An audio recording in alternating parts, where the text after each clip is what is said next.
NMMS పాఠాలను వీక్షిస్తున్న ఉపాధ్యాయ మిత్రులకు నమస్కారాలు. విద్యార్థులకు శుభాశీస్సులు.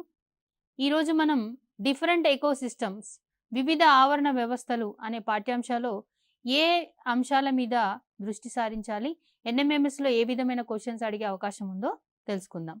Where do these animals live? ఇక్కడ మీకు చిత్రంలో కనిపించే జీవులు ఎక్కడ నివసిస్తాయి? ఉదాహరణకి ఫస్ట్ చిత్రంలో మీరు గమనించేవి లైస్, పేలు. పేలు ఎక్కడ కనిపిస్తాయి? ఏ జీవుల చర్మం పైన అయితే బాహ్యంగా వెంట్రుకలు కనిపిస్తాయో, external hairs observed in animals, వాటి చర్మం పైన ఇవి నివసిస్తూ ఉంటాయి అన్నమాట. ఉదాహరణకి రకరకాల పశువులు, కోతులు, మనుషుల యొక్క చర్మం పైన ఇవి నివసిస్తూ ఉంటాయి. చేప ఎక్కడ నివసిస్తుంది? నీటిలో నివసిస్తుంది. పులి భూమి పైన నివసిస్తుంది. మీరు చిత్రంలో చూసే లోటస్ నీటిలో నివసిస్తుంది. అంటే ఒక్కొక్క జీవి ఒక్కొక్క చోట నివసిస్తుంది అనమాట. ప్రతి జీవికి తనకి ప్రత్యేకమైన నివాస ప్రదేశం అనేది ఉంటుంది. మరి నివాస ప్రదేశాన్ని మనం ఏమంటాం? హ్యాబిటేట్ అంటాం. What is the habitat? అసలు హ్యాబిటేట్ అంటే ఏంటంటే all the organisms that depend on their surrounding for their needs like food, water, air and shelter. The surrounding which meets the needs of a particular organism in the best manner is the habitat of that organism. ఏ జీవికైతే తన పరిసరాల్లో తనకి కావాల్సిన అవసరాలన్నీ తీరుతాయో ఆ పరిసరాల్లో అది నివసించడానికి ఇష్టపడుతుంది. ఉదాహరణకి తన ప్రాథమిక అవసరాలైన ఆహారం, నీరు, ఆవాసం ఉండడానికి సురక్షితమైన ప్రదేశం ఉంటుందో ఆ ప్రదేశంలో అది నివాసాన్ని ఏర్పరచుకుంటుంది. దాన్ని మనం హ్యాబిటేట్, ఆవాస ప్రదేశం అని చెప్పి అంటాం అన్నమాట. మరి ఎకోసిస్టమ్ అంటే ఏంటి? ఆవరణ వ్యవస్థ అంటే ఏంటి? అనేక రకాల ఆవాసాలు, అంటే వివిధ జీవుల యొక్క ఆవాసాలన్నీ కూడా మనం ఎకోసిస్టంలో చూస్తాం. అంటే habitat is a part of ecosystem. మరి ఈ ఎకోసిస్టమ్, ఆవరణ వ్యవస్థ అనే పదాన్ని మొట్టమొదటగా ఎవరు ఉపయోగించారు అనేది చూద్దాం. The word ecosystem was first used in 1935 by A.G. Tonsley, a British botanist and ecologist, to describe a basic unit of nature. Tonsley coined the word as reduction of the term ecological system to ecosystem. According to him, nature works as a system in which organisms and their communities are profoundly influenced by many non-living environmental factors and vice versa.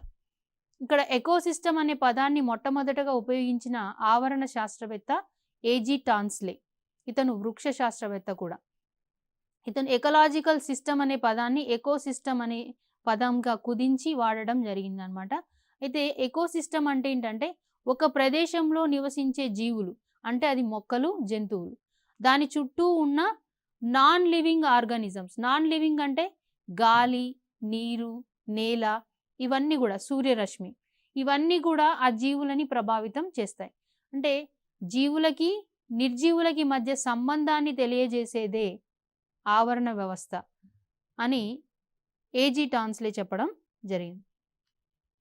An ecosystem can thus be defined as a functional unit of nature. ఇది ప్రకృతి యొక్క ప్రమాణంగా చెప్తున్నాం ఎకోసిస్టమ్ని. Where living organisms interact among themselves and also with the surrounding physical environment. ఇక్కడ జీవులు అనేవి ఒక జీవి మరొక జీవితో సంబంధాలను కలిగి ఉండడమే కాకుండా పరస్పరం సహకరించుకోవడం కానీ, ఒక జీవి మరొక జీవితో పోటీ పడడం కానీ జరుగుతుంది. అంతేకాకుండా ఫిజికల్ ఎన్వైర్న్మెంట్తో కూడా సంబంధాన్ని కలిగి ఉంటాయి.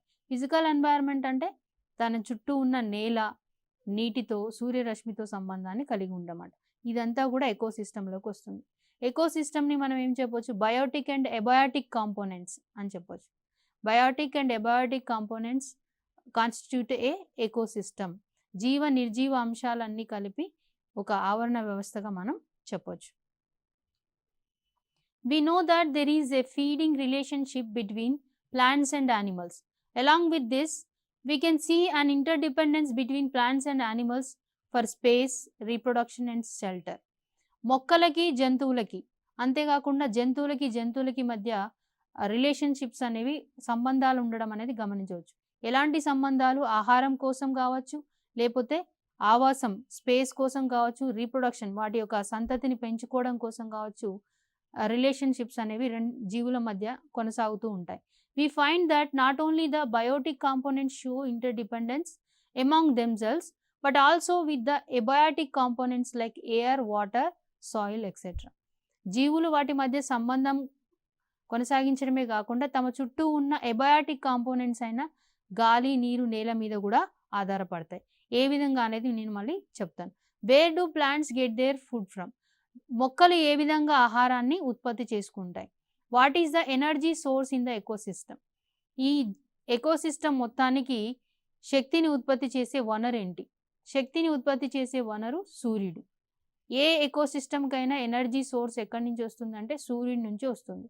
మరి మొక్కల ఆహారాన్ని ఎలా తయారు చేసుకుంటాయి అంటే సూర్యుడి నుంచి కావాల్సిన శక్తిని తీసుకొని, గాలి నుంచి కార్బన్ డైఆక్సైడ్ని తీసుకొని, నేల నుంచి నీటిని తీసుకొని ఆకుపచ్చని భాగాల్లో ఆహారాన్ని తయారు చేసుకోవడం జరుగుతుంది. ఈ భూమి మీద ఆహారం తయారు చేసుకోగలిగే కెపాసిటీ ఉన్న జీవులు మొక్కలు మాత్రమే.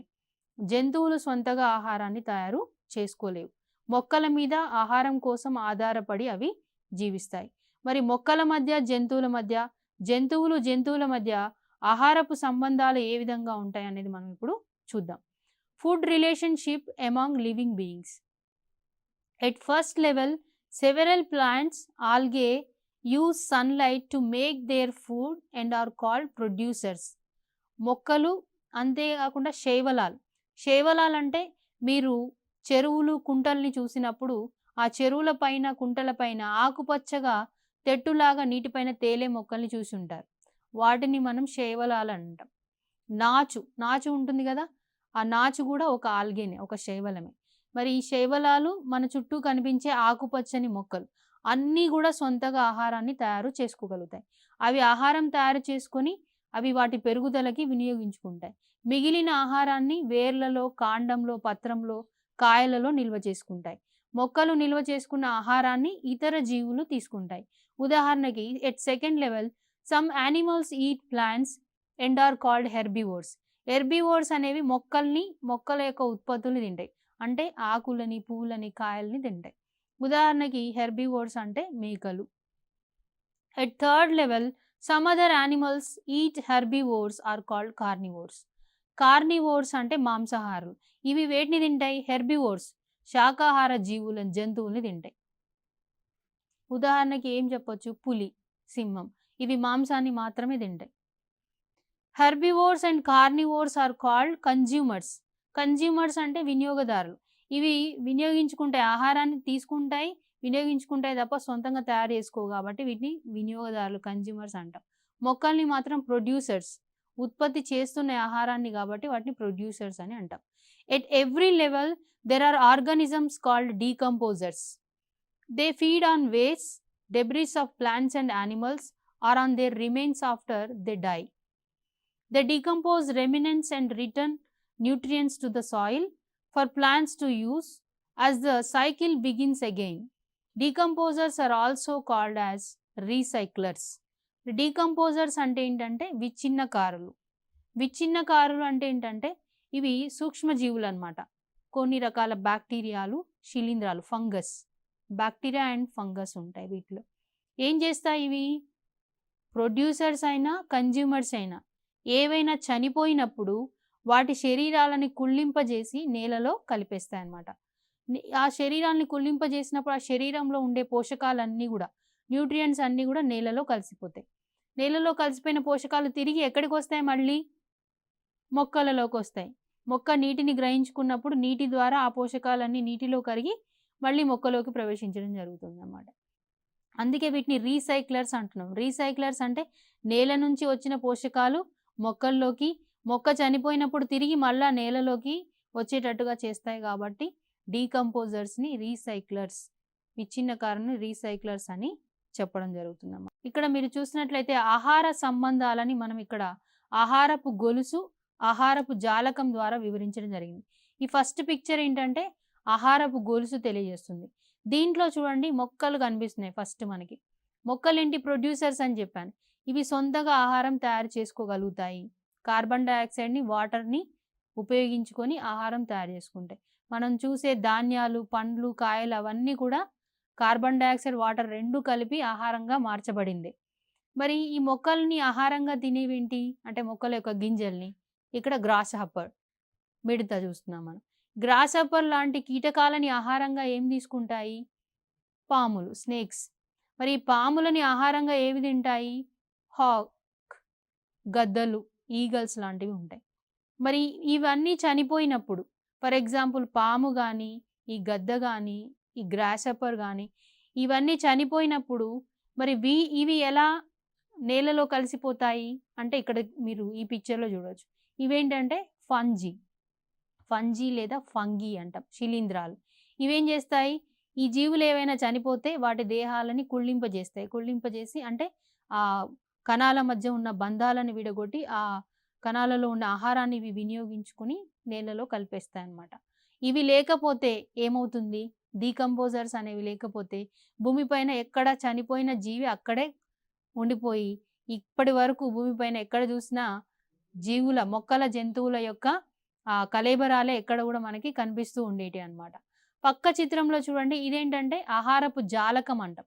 ఆహారపు జాలకం అంటే ఏంటంటే ఆవరణ వ్యవస్థలో ఒక జీవి ఒకదానికంటే ఎక్కువ జీవులకు ఆహారంగా మారుతుంది. ఫర్ ఎగ్జాంపుల్ ఇక్కడ స్పారో తీసుకుందాం, పిట్ట.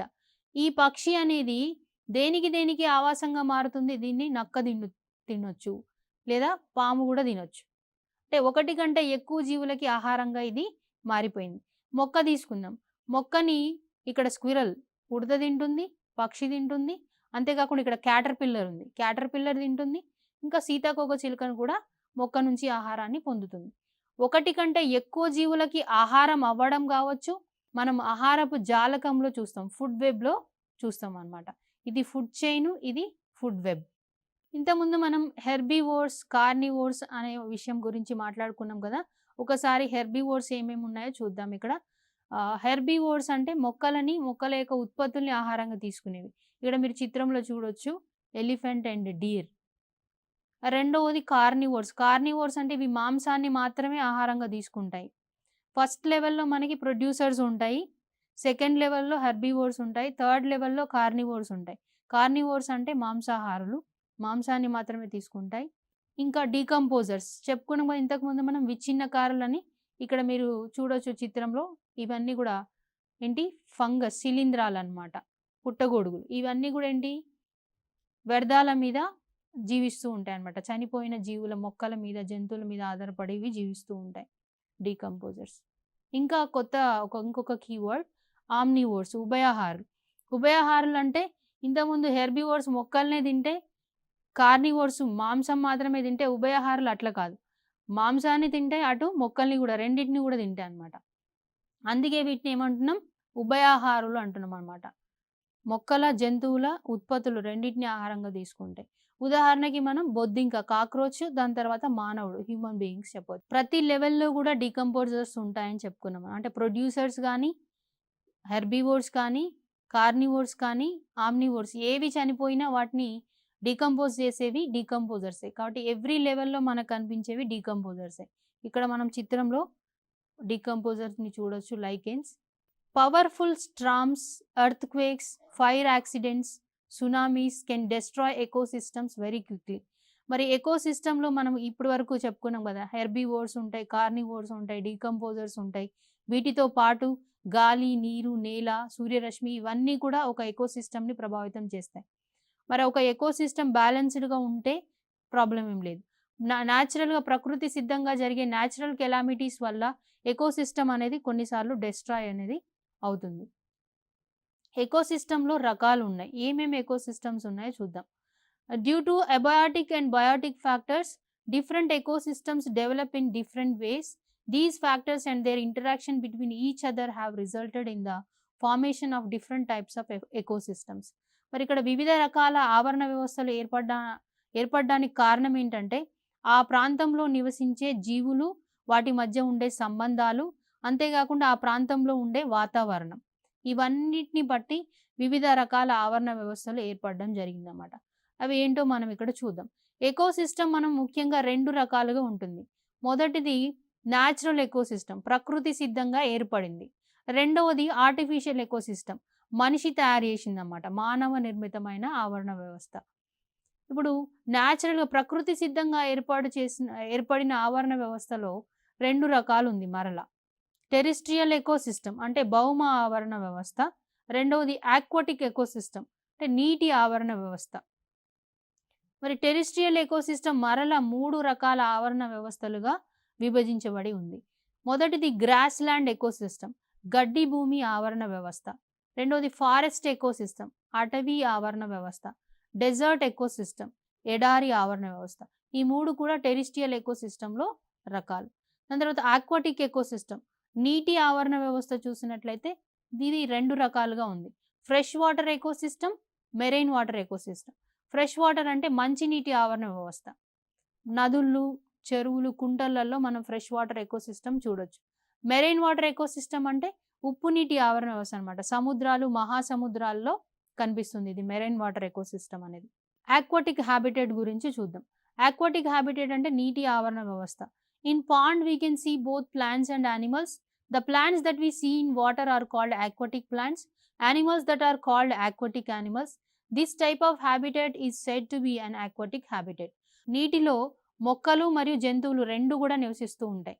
నీటిలో నివసించే మొక్కలని ఆక్వాటిక్ ప్లాంట్స్ అని చెప్పేసి, జంతువులని ఆక్వాటిక్ యానిమల్స్ అని, అంటే జలచర జంతువులని, జలచర మొక్కలని చెప్పేసి అంటాం, నీటి మొక్కలని. మరి దాన్ని నీటి ఆవరణ వ్యవస్థ అని చెప్పేసి అంటాం అన్నమాట. ఇక్కడ ఉదాహరణకు ఒక నీటి ఆవరణ వ్యవస్థ గురించి మీకు ఎక్స్ప్లెయిన్ చేయడం జరిగింది.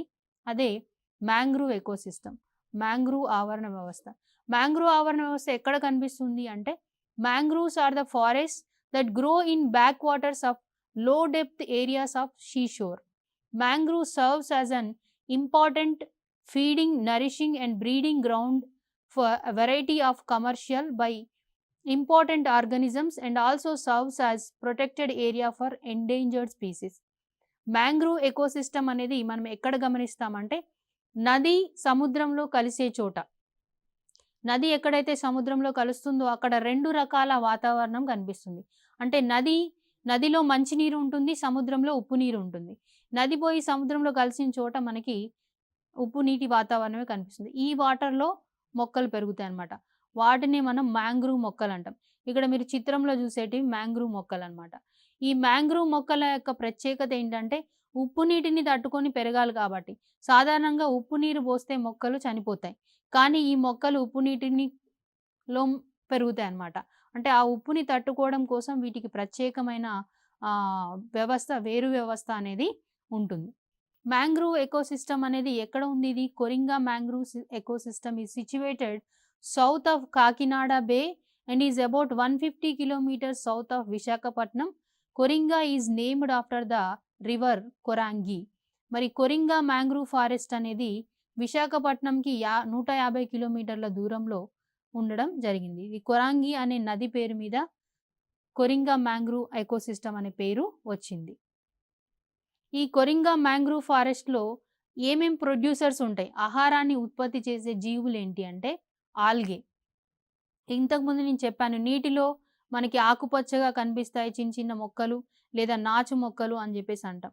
ఇవి అన్నమాట. అందులో ఇది ఒక రకము స్పైరోగైరా అంటాము. స్పైరోగైరా అనేది అక్కడ కనిపించే మరొక రకమైన మొక్క మ్యాంగ్రూవ్తో పాటు. ఇది అసిలటోరియా అంటాం. ఇది కూడా ఒక రకమైన ఆల్గేనే. ఇది కూడా మనకి కొరింగా మ్యాంగ్రూవ్ ఫారెస్ట్లో కనిపిస్తుంది. కొరింగా మ్యాంగ్రూవ్ ఫారెస్ట్లో కనిపించే ప్రొడ్యూసర్స్ ఏమేమి ఉన్నాయంటే మ్యాంగ్రూవ్ మొక్కలు, స్పైరోగైరా, అసిలటోరియా, యూలోథ్రిక్స్. యూలోథ్రిక్స్ అనేది బ్లూ గ్రీన్ ఆల్గే. స్పైరోగైరా, అసిలటోరియా అనేది గ్రీన్ ఆల్గే అన్నమాట. కన్జ్యూమర్స్ ఏమేమి ఉన్నాయి? వినియోగదారులు. అంటే ఇవి సొంతంగా ఆహారం తయారు చేసుకోలేవు. Shrimp, crab, hydra, protozoans, mussels, snails, turtle, daphnia, brittle worm, tube worms, ఇవన్నీ consumers.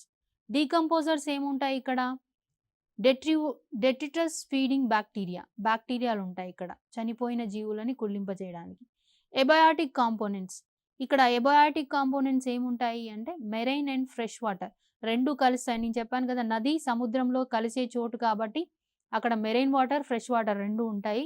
Air, temperature, sunlight, soil, ఇవన్నీ కూడా అక్కడ ఉన్న ఎబయాటిక్ కాంపోనెంట్స్. ఇది కొరింగా మ్యాంగ్రూవ్ ఫారెస్ట్కి సంబంధించి. ఇక్కడ మనం ప్రొడ్యూసర్స్ ఏముంటాయి, కన్జ్యూమర్స్ ఏముంటాయి, ఇవన్నీ కూడా గుర్తుపెట్టుకోవాలి ఎగ్జామినేషన్ పాయింట్ ఆఫ్ వ్యూలో. దాన్ని బేస్ చేసుకొని క్వశ్చన్స్ అడిగే అవకాశం ఉంది. కన్జ్యూమర్స్ విషయానికి వస్తే కొరింగా మ్యాంగ్రూవ్ ఫారెస్ట్లో కనిపించే ఇది ష్రింప్, ఇవి హైడ్రా, ఇవి ప్రోటోజోవన్స్, కొన్ని ప్రోటోజోవన్స్, పారామీషియం, అమీబా, యూగ్లినా లాంటి ప్రోటోజోవన్స్, ఇంకా డాఫ్నీ అంటాం, ఇది ఒక కీటకం, ఇది బ్రిటిల్ స్టార్, ఇది ట్యూబ్ వామ్స్. ఇవన్నీ కూడా కొరింగా మ్యాంగ్రూవ్ ఫారెస్ట్లో కనిపించే కన్జ్యూమర్స్. ఇవి మ్యాంగ్రూవ్ ప్లాంట్స్ ఇంతకు ముందు చెప్పినట్టుగా. ఇక్కడ చూడండి, వీటి యొక్క వేర్లు భూమిపైకి ఇట్లా చొచ్చుకొని రావడం జరిగింది. మ్యాంగ్రూవ్ మొక్కల యొక్క వేర్లు, వేర్లు ఎక్కడ ఉంటాయి? యాక్చువల్గా భూమి లోపల ఉంటాయి. కానీ వీటికి వేర్లు భూమి లోపలతో పాటు కొన్ని వేర్లని భూమి బయటికి ఇట్లా కూడా పంపిస్తాయి. ఈ వేర్లు ఏం చేస్తాయి? బయట నుంచి వాతావరణం నుంచి గాలిని అబ్జర్వ్ చేసుకోవడం జరుగుతుంది అనమాట. ఏరియల్ రూట్స్ అంటాం వీటిని, ఏరియల్ రూట్స్. ముఖ్యమైన ఒక ఫ్యాక్ట్ ఏంటో చూద్దాం ఇక్కడ మనం. It is said that there are more microorganisms in the sea than the stars in the universe. మనకి అంతరిక్షంలో నక్షత్రాలు ఎన్ని ఉన్నాయో అంతకంటే ఎక్కువ సంఖ్యలో సూక్ష్మజీవులు ఉన్నాయంట సముద్రంలో. The world host 32 of the 34 known phyla on earth and in ocean between 5 lakh to 10 million marine species. మరి భూమి మీద ఉన్న మొత్తం జీవజాతుల్లో 32 పైలాస్ ఉంటే, 34 పైలాస్ ఉంటే అందులో 32 పైలా సముద్ర జాతులకు సంబంధించింది అనమాట, సముద్ర జీవులే. దీంట్లో 5 లక్షల నుంచి 10 మిలియన్ల జీవజాతులు సముద్రంలోనే ఉన్నాయి అనమాట. అంటే అతి పెద్ద ఆవరణ వ్యవస్థ అని చెప్పొచ్చు సముద్రం. అందులో అనేక రకాల జీవులు ఉన్నట్టు మనం ఇక్కడ గుర్తించవచ్చు. Species diversity is as high as 1000 per square metre in the Indo Pacific ocean. Indo Pacific ఓషన్లో ఒక స్క్వేర్ మీటర్కి 1000 రకాల జీవజాతులు, ఒక రకం కాదు 1000 రకాల జీవజాతులు నివసిస్తున్నాయంట. New ocean species are continuously being discovered. ఇప్పటి వరకు ఇంకా మానవుడు కనుక్కొనని జీవజాతులు ఎన్నో సముద్రంలో ఉన్నాయని చెప్పొచ్చు. ఇంకా వాటిని కనుక్కోవడానికి ప్రయత్నాలు జరుగుతూనే ఉన్నాయి. ప్రతి ఆవరణ వ్యవస్థలో కూడా కనిపించే ముఖ్యమైన అంశాలు ఏంటంటే ఇవే అన్నమాట, biotic and abiotic factors. Biotic factors వచ్చేటప్పటికి ప్రొడ్యూసర్స్ ఉత్పత్తిదారులు, రెండవది కన్జ్యూమర్స్ వినియోగదారులు, మూడవది డీకంపోజర్స్. ఎబయోటిక్ ఫ్యాక్టర్స్ నిర్జీవ కారకాలు ఏముంటాయంటే సన్లైట్ సూర్యరశ్మి, వాటర్, సాయిల్ అండ్ ఎయిర్. ఇక్కడ ఇప్పటి వరకు చెప్పుకున్న అంశం మీద ఎలాంటి క్వశ్చన్స్ అడిగే అవకాశం ఉందో చూద్దాం మనం. Identify the blue green algae present in mangrove forest. Mangrove ఫారెస్ట్లో కనిపించే బ్లూ గ్రీన్ ఆల్గే రకం ఏంటి? Spirogyra, ulothrix, oscillatoria, euglena. Euglena అనేది అసలు ఆల్గే కాదు. ఏంటది? యూగ్లినా అనేది ప్రోటోజోవన్. కాబట్టి ఆప్షన్ 4 కరెక్ట్ కాదు. మరి స్పైరోగైరా, అసిలటోరియా అనేవి రెండు కూడా గ్రీన్ ఆల్గే. ఇంకా మిగిలింది ఏంటి? నెంబర్ 2 యూలోథ్రిక్స్, అది బ్లూ గ్రీన్ ఆల్గే. కాబట్టి అది correct option. Adaptations observed in mangrove plants. Mangrove ప్లాంట్స్లో ఏముంటాయి ప్రత్యేకంగా? Aerial roots, special underground roots to protect from salination, hollow stem, strong stem. వీటిలో ఏముంటాయి అని అంటే ఏరియల్ రూట్స్ ఉంటాయి, underground roots for to protect from salination, hollow stem. 3 కూడా correct options అనమాట. వాటి ఆన్సర్ ఇక్కడ 3, 1, 2, 3 కరెక్ట్ అని చెప్పొచ్చు. ఇక్కడ identify the sequential steps in feeding levels. ఇక్కడ ఆహారానికి సంబంధించి ఏది కరెక్ట్ సీక్వెన్సో మనం గుర్తించాలి. Producers, herbivores, carnivores, decomposers. ప్రొడ్యూసర్స్ని హెర్బివోర్స్ తింటే, హెర్బివోర్స్ని కార్నివోర్స్ తింటే, కార్నివోర్స్ని డీకంపోజర్స్ ఆహారంగా తీసుకుంటే అంటున్నాడు. Correct, first option. రెండో ఆప్షన్లో ప్రొడ్యూసర్స్, డీకంపోజర్స్, హెర్బివోర్స్, కార్నివోర్స్. మూడో దాంట్లో producers at every level, decomposers present, next carnivores, herbivores. Fourth ఆప్షన్లో producers, herbivores, carnivores, at every level decomposers are present అంటున్నాం. దీంట్లో కరెక్ట్ ఆప్షన్ ఏంటి? డి అనేది కరెక్ట్. ఎందుకంటే ప్రొడ్యూసర్స్ సొంతగా ఆహారం తయారు చేసుకుంటాయి, హెర్బివోర్స్ ప్రొడ్యూసర్స్ని తింటాయి, కార్నివోర్స్ హెర్బివోర్స్ని తింటాయి. డీకంపోజర్స్ అనేవి ఏంటి? ప్రతి లెవెల్లో కనిపిస్తాయి. ప్రతి లెవెల్ అంటే ప్రొడ్యూసర్స్ ఒక లెవెల్, అంటే ప్రొడ్యూసర్స్ చనిపోయినా డీకంపోజ్ చేసే డీకంపోజర్సే. హెర్బివోర్స్ చనిపోయినా ఇవే డీకంపోజ్ చేస్తాయి, కార్నివోర్స్ చనిపోయినా ఇవే డీకంపోజ్ చేస్తాయి. డీకంపోజ్ చేస్తాయి అంటే ఆహారాన్ని వీటన్నిటి నుంచి ఇవి తీసుకుంటేనే అర్థం అనమాట. Okay, here the correct option is D. Next ecosystem. ఇప్పుడు వరకు మనం ఆక్వాటిక్ ఎకోసిస్టమ్ అయిన మ్యాంగ్రూవ్ ఎకోసిస్టమ్ చూసాము. ఇప్పుడు డెజర్ట్ ఎకోసిస్టమ్, ఎడారి ఆవరణ వ్యవస్థ గురించి చూద్దాం. The deserts occupy about 17% of the land and occur in the regions with an average rainfall of less than 23 millimeters per year. Due to extremes of temperature, the species composition of desert ecosystem is much varied and typical. They have so many adaptations according to surroundings. సాధారణంగా ఈ మన భూమిపైన విస్తరించిన భౌమ ఆవరణ వ్యవస్థలో 17% ఎడారి ఆవరణ వ్యవస్థ ఉంది. ఈ ఎడారి ఆవరణ వ్యవస్థ ఎలాంటి వాతావరణం ఉంటుంది? ఇక్కడ తక్కువ రెయిన్ఫాల్, వర్షపాతం చాలా తక్కువ ఉంటుంది, టెంపరేచర్స్ ఎక్కువ ఉంటాయి. మరి జీవులు పెరగడానికి అంతగా అనుకూలం లేని ప్రదేశం అన్నమాట ఎడారి ఆవరణ వ్యవస్థ. అయినప్పటికీ కూడా అలాంటి పరిస్థితులను తట్టుకొని కూడా ఇక్కడ కొన్ని రకాల జీవులు నివసిస్తూ ఉంటాయి. ఏంటవి చూద్దామా మరి? ఇక్కడ మీకు కనిపించేది ఓపెన్షియా, బ్రహ్మజముడు అంటాం మనం. దాని తర్వాత క్యాక్టస్, రౌండ్ క్యాక్టస్ ఇది. దాని తర్వాత ఇది కాలమ్నార్ క్యాక్టస్ అంటాం, పొడవుగా పెరుగుతుంది, నాగజముడు మొక్క అంటాం. ఇవి సకిలెన్స్, ఎడారి మొక్కల్లో ఇవి ఒక రకమైనవి అనమాట, సకిలెన్స్. ఇక్కడ మీరు కనిపించేది పెబుల్ ప్లాంట్స్, రాళ్ళ మొక్కలు అంటాం. చూడడానికి రాళ్ళలాగానే ఉంటుంది. చూడండి ఇక్కడ పక్కనున్న రాళ్ళకి ఇవి రాళ్ళు, వాస్తవానికి ఇది మొక్క, ఇది కూడా మొక్కనే. ఇక్కడ పువ్వు పూసింది కాబట్టి మనకి ఇది మొక్క అని తెలుస్తుంది. యాక్చువల్గా ఎట్లుంటాయి, ఇవి రాళ్ళలాగా ఉంటాయి అన్నమాట. పెబుల్ ప్లాంట్స్ అంటాం వీటిని. ఇవన్నీ కూడా ప్రొడ్యూసర్స్, ఎడారిలో ఉన్న ప్రొడ్యూసర్స్, అంటే ఆహారాన్ని సొంతంగా తయారు చేసుకుంటాయి. ఇప్పుడు దాకా మనం చూసినవన్నీ కూడా. The shrubs, grasses and some trees are the main producers in deserts. The shrubs have extensive and much branched root system with the stems and leaves variously modified into thorns and spines. Some succulent plants like cactus, a type of cactus is Brahmajamudu, are also found in desert. These store the water in their stems to be used during the time of water scarcity. Some lower plants such as lichens, xerophyte mosses and blue-green algae may also be present. ఇక్కడ ఎడారిలో కనిపించే మొక్కల్లో ముఖ్యంగా మనం గుర్తుంచుకోవాల్సింది ఏంటంటే వాటి యొక్క పత్రాలన్నీ కూడా ముళ్ళుల్లాగా మారిపోతాయి. ఎడారి మొక్కలకి పత్రాలు ఉండవు, కాండమే గ్రీన్ కలర్లో ఉంటుంది. మామూలుగా మనం మొక్క అనగానే పత్రాలు ఆకుపచ్చగా కనిపిస్తాయి, కానీ ఎడారి మొక్కల్లో పత్రాలు ముళ్ళులుగా, థాన్స్, స్పైన్స్గా, ముళ్ళులు కంటకాలుగా మారిపోయి ఉంటాయి. కాండం మాత్రం గ్రీన్ కలర్లో ఉండి ఆకుపచ్చగా ఉండి ఆహారాన్ని తయారు చేసుకుంటుంది. అంతేకాకుండా ఎడారి మొక్కలు వాటి కాండంలో నీటిని నిల్వ చేసుకుంటాయి నీరు లభించినప్పుడు. ఆ నీరు దొరకనప్పుడు వినియోగించుకుంటూ ఉంటాయి అన్నమాట. ఎక్కువ ఉష్ణోగ్రతల్లో పెరిగే మాస్ మొక్కలు కూడా మనం ఎడారిలో చూడొచ్చు. Blue green algae, lichens. Lichen అంటే ఆల్గే, ఫంగి రెండు కలిసి నివసించే వాటిని లైకెన్స్ అంటాం. ఇది లైకెన్ అంటాం మనం. ఇది ఇక్కడ చూడొచ్చు, ఇదేమో ఫంగస్. దాంతోపాటు ఇక్కడ మనకి ఆల్గే కూడా ఉంది. ఆల్గే, ఫంగస్ రెండు కలిసి నివసిస్తున్నాయి కాబట్టి దీన్ని మనం లైకెన్ అంటాం. ఈ రెండు సహజీవనం చేస్తాయి అన్నమాట, ఒకదానికి ఒకటి పరస్పరం సహాయం చేసుకుంటాయి. ఆల్గే ఆహారాన్ని తయారు చేస్తే ఫంజీ ఏమో ఇక్కడ దీనికి ఆవాసాన్ని ఇస్తుంది అన్నమాట. ఇంకా కన్జ్యూమర్స్, ఎడారిలో మరి ఏం కన్జ్యూమర్స్ ఉంటాయి చూసినట్లయితే, some species of insects, reptiles, birds and mammals. Mammals are represented by a few species of nocturnal rodents. Some birds are also present in desert. The camel, called the sheep of the deserts, feeds on tender shoots of the plants. It has the ability to conserve water in its body. How do long legs and eyelids of help the camel in the deserts? ఇక్కడ మనకి ఎడారుల్లో మనకి రకరకాల కీటకాలు, దాని తర్వాత reptiles, పాకే జీవులైన పాములు, బల్లులు ఇలాంటివి కనిపిస్తాయి. కొన్ని రకాల పక్షులు కూడా ఇక్కడ మనం చూడొచ్చు.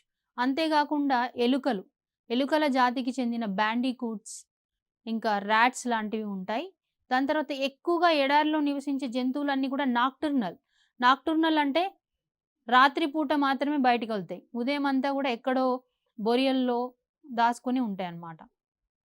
ఇంకా మనకి ఎడారిలో ఎక్కువగా కనిపించే జీవి క్యామెల్, ఒంటె. దీన్ని మనం ఎడారి ఓడ అంటాం అన్నమాట. ఎందుకంటే ఎడారిలో ఎక్కువ దూరం ప్రయాణం చేయడానికి ఉపయోగించుకునే జీవి క్యామెల్ అన్నమాట. అందుకే దీన్ని మనం షిప్ ఆఫ్ ది డెజర్ట్ అని చెప్పేసి అని అంటాం. దీనికి ఒంటెకి కాళ్ళు ఎందుకు అంత పొడవు ఉంటాయి అంటే, ఎడారిలో ఆ ఇసుక యొక్క వేడిని తట్టుకోవడం కోసం శరీరాన్ని ఎత్తులో ఉంచడం కోసం దీని కాళ్ళు అనేవి ఆ విధంగా ఏర్పడి ఉన్నాయి. అంతేకాకుండా ఒంటె యొక్క కళ్ళకి పైన ఉండే రెప్పలు ఐలిడ్స్ ఉంటాయి కదా, కనురెప్పలు కూడా చాలా పొడవుగుంటాయి. ఎందుకంటే ఇసుక తుఫాన్లు వచ్చినప్పుడు కండ్లలోకి ఆ ఇసుక అంతా పోకుండా ఉండకుండా ఆ ఐలిడ్స్ అనేవి ప్రొటెక్ట్ చేస్తూ ఉంటాయి. అంతేకాకుండా ఒంటె ఏం చేస్తుంది, తన యొక్క జీర్ణాశయంలో 4 గదులు ఉంటాయి ఒంటెకి. ఆ 4 గదుల్లో ఒక గదిలో నీటిని నిల్వ చేసుకుంటదన్నమాట. అది ఎక్కువ రోజుల పాటు నీళ్లు తాగకుండా కూడా ఉండగలుగుతుంది ఒంటె. అంతేకాకుండా దాని యొక్క హంప్ మీరిక్కడ చూసినట్లయితే ఇది ఉంది కదా, ఈ హంప్‌లో ఏం చేస్తుంది, అది క్రొవ్వుని, ఫ్యాట్‌ని స్టోర్ చేసుకుంటుంది. ఎడారుల్లో మరి జీవజాలం తక్కువ కాబట్టి ఆహారం దొరకనప్పుడు ఏం చేస్తుందది, ఆ ఫ్యాట్‌ని వినియోగించుకుంటుందన్నమాట. ఈ విధంగా అడాప్టేషన్స్ చేసుకొని ఉంటది ఎడారిలో నివసించే జీవులన్నీ కూడా. ఇక్కడ మీరు చూసేది సైడ్ వైడర్ యాడర్ స్నేక్ అన్నమాట. సైడ్ వైడర్ యాడర్ స్నేక్ అంటే ఏంటంటే, మామూలుగా పాములన్నీ స్ట్రెయిట్‌గా పోతుంటాయి ఏవైనా. కానీ సైడ్ వైడర్ యాడర్ స్నేక్ ఏం చేస్తుంది, శరీరాన్ని ఒకవైపు నేల కానిస్తుంది, ఇంకొక వైపు పైకి లేపుతుంది. మళ్ళీ ఇటువైపు నేల కానించినప్పుడు ఇంకొక వైపు పైకి లేపుతుందన్నమాట. అట్లా పక్కకి జరుగుతూ వెళ్తుంది. సైడ్ వెళ్తదన్నమాట. సైడ్ పాకుతూ వెళ్తది కాబట్టి దీన్ని సైడ్ వైడర్ యాడర్ స్నేక్ అంటాం. ఎందుకంటే శరీరం ఇసుక వేడి ఉంటుంది గదా, ఆ వేడిని తట్టుకోవడం కోసం అది అట్లా ప్రయాణం చేస్తూ వెళ్తుంది. ఇక్కడ మీరు చూసేది శాండ్ గ్రౌజ్ అనే పక్షి. ఇది తక్కువ నీటిని వినియోగించుకొని బ్రతకగలుగుతుంది. ఇది క్యాంగరూ ర్యాట్ అంటామనమాట. క్యాంగరూ ర్యాట్ అని ఎందుకు అంటామంటే, కంగారూలకి తన పొట్ట భాగంలో ఎట్లయితే సంచి ఉంటదో, ఈ ఎలుకలకు కూడా సంచి లాంటివి ఉంటుంది. ఆయా సంచిలో దాని పిల్లల్ని పెంచుకుంటూ ఉంటుందన్నమాట. అంతేకాకుండా ఈ ఎలుక యొక్క ప్రత్యేకత ఏందంటే, తన జీవితకాలం మొత్తంలో కూడా ఇది నీటిని అసలే తాగదు. మరి ఎట్లా నీటిని తాగకుండా ఎట్లా బతుకుద్ది అనంటే, అది తీసుకునే గింజలు, ఆహారం ఉంటది కదా, అందులో ఉన్న నీటిని మాత్రమే వినియోగించుకుంటదన్నమాట కంగారూ ర్యాట్. ఇది మోల్. ఇవన్నీ కూడా ఏంటి, ఎడారిలో నివసించే కన్జ్యూమర్స్. ఇది ఫెన్నెస్ ఫాక్స్. ఫెన్నెస్ ఫాక్స్ ఏందనంటే పాదం. దీని యొక్క పాదానికి కూడా హెయిర్ ఉంటుంది. పాదానికి కూడా హెయిర్, వెంట్రుకలు ఉండి మందంగా ఉండి ఈ ఇసుక మీద నడిచినప్పుడు ఆ వేడి నుంచి తనని తట్టుకోవడానికి, వేడి నుంచి తనని తాను రక్షించుకోవడానికి ఉపయోగపడుతుందన్నమాట. ఇంకా ఎడారిలో కనిపించే డీకంపోజర్స్ ఏముంటాయి చూసినట్లయితే, ఇక్కడ due to poor dead organic matter and less amount of vegetation, decomposers are very few. They are thermophilic fungi or fungi and bacteria. ఎడారులలో జీవజాలం తక్కువ అని మనం ఆల్రెడీ అనుకున్నాం కాబట్టి ఇక్కడ మొక్కలు కానీ జంతువులు కానీ తక్కువే. వాటి మీద ఆధారపడి జీవించే డీకంపోజర్స్ సంఖ్య కూడా చాలా తక్కువే. ఇక్కడ కనిపించేవి ఏంటంటే ఎక్కువ ఉష్ణోగ్రతలను తట్టుకొని పెరగగలిగే ఫంగై ఇంకా బ్యాక్టీరియా మనం అక్కడ చూడొచ్చు. ఇక మూడవ ఆవరణ వ్యవస్థ ఫారెస్ట్ ఎకోసిస్టమ్. ఫారెస్ట్ ఎకోసిస్టమ్ అంటే మనకి ఇందులో ఫారెస్ట్ అనగానే రకరకాల జీవజాతులు ఉంటాయని తెలుసు. మరి do all forest have same type of vegetation? అన్ని అడవుల్లో కూడా ఒకే రకమైన మొక్కలు ఉంటాయా? Producers of forest ecosystem higher than its consumers, why? అడవి ఆవరణ వ్యవస్థలో వినియోగదారుల కంటే మొక్కల సంఖ్య ఎక్కువగా ఉంటుంది, ఎందుకు? Do all the forest have same type of animals? అన్ని అడవుల్లో కూడా ఒకే రకమైన జంతువులు ఉంటాయా? What are the different types of animals in each forest? మరి ప్రతి ఫారెస్ట్లో ఉండే వివిధ రకాల జంతువులు ఏంటివి అని అడుగుతున్నాడు. మరి ఫారెస్ట్లో నివసించే మొక్కలు కానీ జంతువులు కానీ ఎలా ఉంటాయంటే, ఆ ఫారెస్ట్ యొక్క వాతావరణాన్ని బట్టి ఉంటాయి అన్నమాట. ఆ ఫారెస్ట్ ఏ ప్రాంతంలో ఉంది, అక్కడ ఉష్ణోగ్రత ఎంత ఉంది, దాని తర్వాత వర్షపాతం ఎంత పడుతుంది, అక్కడ ఎన్ని సెంటీమీటర్ల వర్షపాతం నమోదవుతుంటుంది సాధారణంగా, దాన్ని బట్టి అక్కడ నివసించే జీవజాతి అనేది ఉంటుంది. ఇక్కడ మనం ఫారెస్ట్ ఎకోసిస్టంలో చూసినట్లయితే ఈ విధంగా ఉంటుందన్నమాట. డీకంపోజర్స్ ఉంటాయి, ప్రొడ్యూసర్స్ అయిన మొక్కలు ఉంటాయి, మొక్కల్ని తినే హెర్బివోర్స్, కార్నివోర్స్. కార్నివోర్స్లో టాప్ కార్నివోర్స్, వీటిని ఇంకా ఏవి ఆహారంగా తీసుకోమన్నమాట. దీన్ని మనం ఏమంటామంటే ఫుడ్ పిరమిడ్ అంటాం, ఆహార పిరమిడ్ అని చెప్పేసి అంటాం. ప్రొడ్యూసర్స్ వచ్చి ఏమేం ప్రొడ్యూసర్స్ ఉంటాయి ఫారెస్ట్లో, అన్ని రకాల ప్లాంట్స్ ఉంటాయి. చిన్న అది herbs, shrubs, tall trees, different varieties of plants ఉంటాయి ఫారెస్ట్లో. కన్జ్యూమర్స్ ఏముంటాయంటే, ఎస్పెషల్లీ కన్జ్యూమర్స్ చూసినట్లయితే ఇక్కడ ants, insects, flies, beetles, grasshoppers, bugs ఇవన్నీ ఉంటాయి. ఇంతే కాకుండా animals, elephants, nilgai deer, moles. ఇవి మోల్స్ అనమాట. ఇవి భూమిలో బొరియలు చేసుకొని భూమి లోపల నివసిస్తూ ఉంటాయి. మోల్స్ అనేవి లైక్ ర్యాట్స్ లాగా ఉంటాయి అన్నమాట, కొంచెం పెద్ద సైజులో. Also carnivores like mongoose, snakes, birds, lizards, fox, lion, tiger ఇవన్నీ కూడా మనం ఫారెస్ట్‌లో కన్జ్యూమర్స్ చూడొచ్చు. ఇది మ్యాంగూస్. ఇవి నీల్‌గాయ్ డీర్స్ అంటాం వీటిని. ఇంకా డీకంపోజర్స్ వచ్చి ఫంజీ, బ్యాక్టీరియా ఫారెస్ట్‌లలో కనిపిస్తాయి. ఫర్ ఎగ్జాంపుల్ మనము డీకంపోజర్స్ ఏం చేస్తాయనేది మనం ఇక్కడ చూడొచ్చు. ఏదైనా ఒక జంతువు చనిపోయినప్పుడు ఒక 1 మంత్ తర్వాత గ్రాడ్యువల్‌గా వాటి చూసినట్లయితే 1, 2 మంత్స్‌లో ఏమవుతుందది? ఈ విధంగా కొంత డీకంపోజ్ అయి ఉంటుంది. థర్డ్ ఫేజ్‌లోకొచ్చేస్తుంది. అదే 6 మంత్స్ అయితే ఈ ఫేజ్‌లోకొచ్చేస్తుంది. అదే ఒక 1 ఇయర్ అయిందనుకోండి, కంప్లీట్‌గా ఆ జంతువు యొక్క బాడీ ఏమి కనిపించదక్కడ. ఓన్లీ బోన్స్ మాత్రమే కనిపిస్తాయి. ఫ్లష్ అంతా కూడా డీకంపోజ్ చేయబడతాయి. వేటి వల్ల డీకంపోజ్ అయిపోతుంది? ఇక్కడ చెప్పుకున్నాం కదా మనం బ్యాక్టీరియా. బ్యాక్టీరియా, ఫంగస్ వల్ల డీకంపోజ్ అవుతుందన్నమాట. Energy flow in an ecosystem. సాధారణంగా ఎకోసిస్టమ్‌కి ఎనర్జీ సోర్స్ ఎవరని చెప్పుకున్నాం మనము? సూర్యుడు అని చెప్పుకున్నాం. సూర్యుడి నుంచి ఎనర్జీ అనేది ఎవరికొస్తుంది? మొక్కలకొస్తుంది. మొక్కల నుంచి ఎనర్జీ అనేది ఆహారం ద్వారా జంతువుల్లోకి వెళ్తుందన్నమాట. ఈ ఎనర్జీ ఫ్లో అనేది ఒక లివింగ్ బీయింగ్ నుంచి ఇంకొక లివింగ్ బీయింగ్‌కి ట్రాన్స్‌ఫర్ అవుతూ ఉంటుంది. ఎనర్జీని మనం ఎందుకు యూజ్ చేసుకుంటాము అంటే రకరకాల పనులు చేసుకోవడానికి. ఫర్ ఎగ్జాంపుల్ మీరు స్టూడెంట్స్ ఉన్నారు. దేనికి యూజ్ చేస్తారు ఎనర్జీ? రాయడానికి, వినడానికి, గేమ్స్ పీరియడ్‌లో ఆటలాడడానికి యూజ్ చేస్తాం. అవునా? మరి ఎనర్జీ ఫ్లో అనేది ఎలా ఉంటుందో చూద్దాం. మెయిన్ సోర్స్ ఎవరు ఎనర్జీకి? Sun. The space in the form of light rays, approximately 57% of solar energy is absorbed in the atmosphere and scattered in space. మరి సన్ నుంచి వచ్చే మొత్తం ఎనర్జీలో 57% సోలార్ ఎనర్జీ మళ్ళీ తిరిగి స్పేస్‌లోకే వెళ్ళిపోతుందంట. About 36% is expended in heating water, land and in evaporating water. మిగిలిన దాంట్లో 36% ఏమవుతుందంట అంటే భూమి మీద ఉన్న నీటిని, ఇతర సర్ఫేసెస్‌ని హీట్ చేయడానికి ఉపయోగపడుతుంది. Nearly 8% of the sunlight reaches plants. మరి దాంట్లో మొత్తం లైట్ ఎనర్జీలో 8% మాత్రమే మొక్కల్ని చేరుతుంది. మొక్కల్ని చేరిన 8% సన్‌లైట్‌ని కూడా అవి మొత్తం వినియోగించుకోవు. ఎంత శాతాన్ని వినియోగించుకుంటాయి? Which 2% is utilised in photosynthesis. ఫోటోసింథసిస్‌లో మొక్కలు 2% మాత్రమే వాడుకుంటాయి. అంటే మనం ఈ భూమి మీద ఉన్న కోటానుకోట్ల జీవరాశి మొత్తం కూడా వినియోగించుకునే ఎనర్జీ సూర్యుడి నుంచి వచ్చే ఎనర్జీలో 2% మాత్రమే అన్నమాట. ఇప్పటి వరకు మనం డిఫరెంట్ ఎకోసిస్టమ్స్ గురించి చూసాం. ఇది ఆక్వాటిక్ ఎకోసిస్టమ్, దాని తర్వాత ఫారెస్ట్ ఎకోసిస్టమ్, డెజర్ట్ ఎకోసిస్టమ్ చూసాం. దీంట్లో ఏ విధంగా క్వశ్చన్స్ అడిగే అవకాశం ఉంది ఎన్ఎంఎంఎస్‌లో చూసినట్లయితే, find the odd one based on its habitat. ఇందులో భిన్నమైన దాన్ని గుర్తించమంటున్నాడు. Blue green algae, camel, fennec fox, nilgai deer. దీంట్లో డిఫరెంట్ ఏంటి? Blue green algae, camel, fennec fox ఈ 3 కూడా ఎడారి ఆవరణ వ్యవస్థలో కనిపిస్తాయి. నీల్‌గాయ్ డీర్ అనేది ఫారెస్ట్ ఎకోసిస్టమ్‌లో కనిపిస్తుంది. డిఫరెంట్‌గా ఉంది ఏంటి? ఇది డి కాబట్టి option D. Which one of the following is not a producer. దీంట్లో ప్రొడ్యూసర్ కానిది ఏంటి? Spirogyra, lichen, mould, ulothrix. ఈ 3 కూడా ఏంటంటే మనకి ఆహారాన్ని తయారు చేస్తాయి. Spirogyra, lichen, Ulothrix. మోల్ మాత్రం ఒక జంతువు. అది ఆహారాన్ని సొంతగా తయారు చేసుకోదు. కాబట్టి ప్రొడ్యూసర్ కాదది, కన్జ్యూమర్. సి ఆప్షన్ కరెక్ట్ అక్కడ. Match the following. ఇక్కడ ష్రింప్. ష్రింప్ అనేది ఏంటి? Thermophilic fungi, elephant, oscillatoria. Shrimp వచ్చి మనకి ఆక్వాటిక్ ఎకోసిస్టమ్‌లో కనిపిస్తుంది.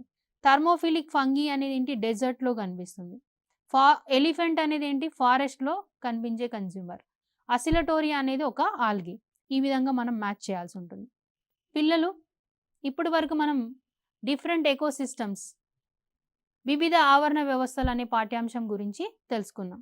దీంట్లో ముఖ్యంగా మీరు కాన్సన్ట్రేట్ చేయవలసిన ఏరియాస్ ఏంటంటే 3 రకాల ఆవరణ వ్యవస్థల గురించి వివరించారు ఇక్కడ. Mangrove ecosystem, desert ecosystem, forest ecosystem. ప్రతి ఆవరణ వ్యవస్థలో కూడా ఎబయాటిక్ ఫ్యాక్టర్స్ ఏముంటున్నాయి, బయోటిక్ ఫ్యాక్టర్స్ ఏముంటున్నాయి.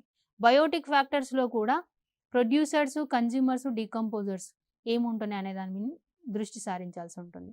దాని తర్వాత ఎనర్జీ ఫ్లో, ఎనర్జీకి సోర్స్ ఎవరు, అది కూడా దృష్టిలో పెట్టుకోవాలి. ఈ అంశాల మీద మీరు శ్రద్ధ వహించినట్లయితే మరి ఎన్ఎంఎంఎస్‌లో మంచి స్కోర్ చేసే అవకాశం ఉంటుంది. మరి మరొక అంశంతో మరొకసారి మళ్ళీ కలుద్దాం. అప్పటి వరకు సెలవు.